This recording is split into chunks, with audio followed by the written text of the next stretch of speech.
In this guide, I will be showing you guys how to make your Facebook account fully private. Let's get started. First, launch your Facebook app. Now, click on three bars given at the top left.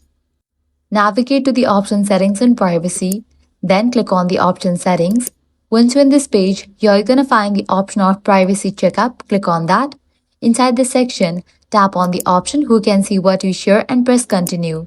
Now carefully review your profile details and change everything you want to keep private to only me for maximum privacy. Next, customize who can see your posts and stories. If you want full privacy, set posts to only me or at least friends. And don't forget to tap limit past posts to hide older content from your public as well. After that, go through the remaining steps by tapping next and review sensitive information like your phone number, email, and other profile details, making sure everything personal is also set to only me. Finally, go back to your profile, tap three dots and select View As to see how your account looks to strangers. If everything appears hidden, then your Facebook account is now fully private and secured. And that's it. If this guide helped you out, do not forget to like, share, and subscribe. Thanks for watching.